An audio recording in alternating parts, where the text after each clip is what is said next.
Be optimistic about Kentucky football, but the more and more I dig into the weeds, the less there is to be excited about. Because the last time I talked about Kentucky football was all the way back when they faced Ole Miss and actually they upsetted them. Ended up being a great matchup. And it's funny because I actually ended up detailing that game. And now, approximately 6 to 7 months later, I'm kind of asking myself, can Kentucky football really get any better at this point? Because in many ways, Kentucky's facing very similar problems that they did last year.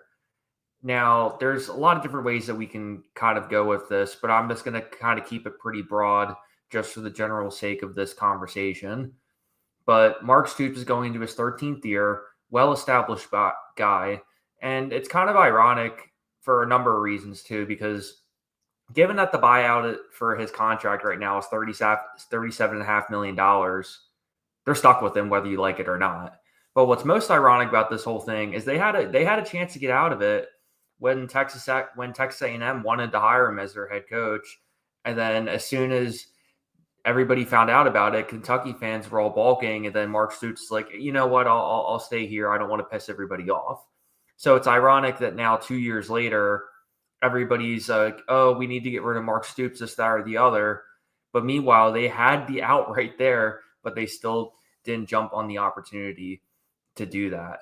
But in Mark Stoops' defense, at the same time too, when he took over the program, the head coach before him was Joker Phillips, and needless to say, it was not heading in the right direction.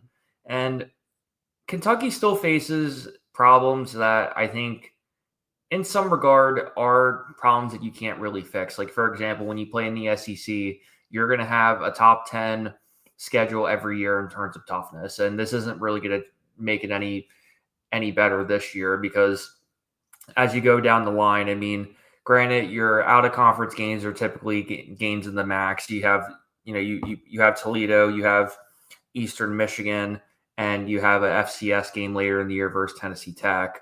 But then as you go down and look at the rest of their SEC schedule, just take a look at this. So you got, after Toledo, you start off the year with Ole Miss at home, fortunately. So you have a shot there.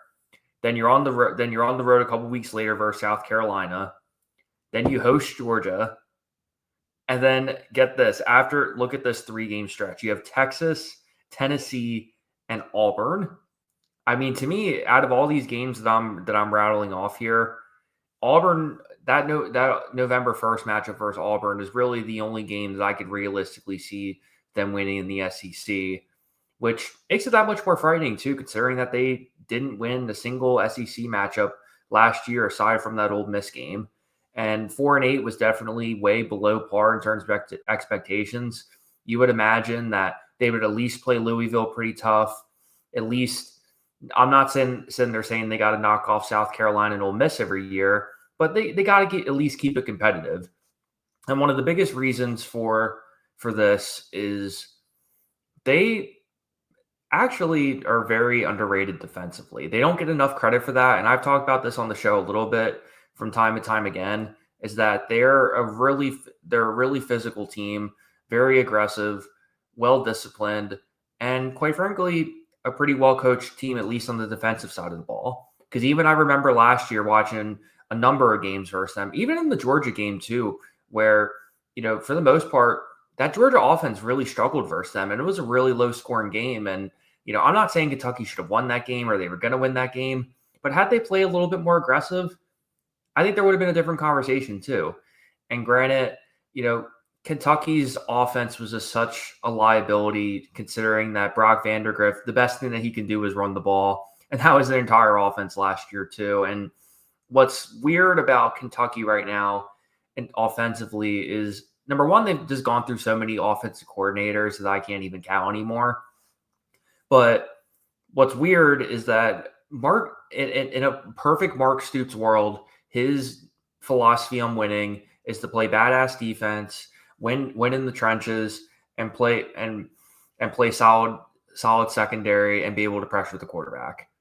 That's in the most perfect world, and the offense is kind of just a free for all in in an ideal world, they would just be running the ball every play and grinding on first downs, grinding down the clock, and doing it that way. But for anybody who actually knows about Bush Hamden's background, he primarily ran a spread offense, and I think we're going to see glimpses of that going into Kentucky's offense this year. Because when I sit down and look at their roster, yes, you do have Dante Dowdell coming in from Nebraska, who was their starting running back at Nebraska last year, and in my opinion, one of the best short yard running backs in the entire country. So in my opinion, that's a huge addition for them to get. And that kind of speaks back to the original philosophy that they have in terms of being able to, kind of have that primary rushing attack too. But at the same time, it's kind of contradicting in some ways, because then they bring in 7th-year senior Zach Calzada, who was the Southland's player of the year. He led Incarnate Word to the FCS playoffs in the first round.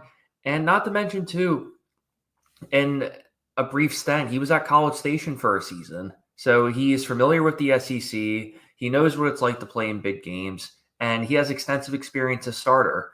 And for anybody who hasn't watched Incarnate Word football, they primarily run the spread offense, and they put up a ton of freaking points. And if that's one thing that Kentucky needs to learn how to do, it's to put up points. So I'm really fascinated to see how Zach Calzada can make this offense better. How electric can they be? And most importantly, how much freedom is Mark Stoops really going to give Bush Hamden to really be able to run his offense? Because as you can see the stat down below, Kentucky didn't score more than 20 points all season. And not to mention the Cats were held to 14 points in fewer than 6 of those contests in terms of those power games. Because when I sit there and think to myself, for the past 2 seasons, they've been 5-14 against power conference opponents. In their last 13 home games, they've been 2-11. It's just difficult to be optimistic about them year after year after year when you see this too. But at the same time too, you do have a little bit of a silver lining in terms of the transfer portal. They're bringing in 19 new players, sixth within sixth within all of college football, only behind Ole Miss, LSU, Texas Tech, Auburn, and Miami. All of those schools with an immense NIL budget, significantly better than Kentucky's, or actually all of Kentucky's NIL money is actually going towards basketball. But in any event, I wouldn't sit there and call it a make or a break year, because I think in many ways Kentucky is somewhat stuck with Mark Stoops, regardless of how this season goes. But the cries for them to get better are only to get louder. But at the same time too, how quickly can Kentucky get better, I guess, is the real question too, right?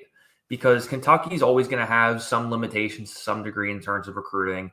They're always going to be in that 25 to 35 window where you're not going to sit there and say they're going to have top 10 recruiting classes every year. But they are playing the SEC. There are a lot of draws at the school. And you have that stability with Mark Stoops. Now, granted, every Kentucky fan who watches this video is probably going to talk shit about this video, probably because I'm being a little bit generous towards him. But at the same time, too, given Kentucky's previous history, you kind of ask yourself, too, who would they have brought in that's better than Mark Stoops? And I would argue that there aren't many guys who are as great of a coach as Mark Stoops that can build that kind of stability to this program. But maybe at the same time, too, they do need a new voice. Maybe they do need a new attention, a new, sort of face to kind of put things together. But as somebody who's follows the SEC pretty regularly, and as somebody who's watched a number of their games last year, I think there are a number of things to build upon from last year. That defensive line is still going to be the strength of this program. They are bringing in a couple of guys in the transfer portal, particularly on the edge and the linebacking core. And for the most part, the secondaries are both going to be returning starters too. So they are bringing back a number of guys, particularly on the defense side of the ball. But at the same time, you are losing 11 graduating seniors, 3 to the NFL draft, and 22 in the transfer portal. particularly at wide receiver and offensive line. I think that's where it's really going to hurt the most, particularly when you think about the starters such as Dane Key and Barry and Brown and Jordan Dingle and Keyshawn Silver, all these guys who were really big contributors for him last year and are going to be really missed. And just quite frankly, they're going to have to rely on some more younger players this season as they continue to progress, as they continue to go through the schedule, and as they play one of the toughest schedules in the entire country this year. Again, I want to be optimistic. I really am a big Mark Stoops guy.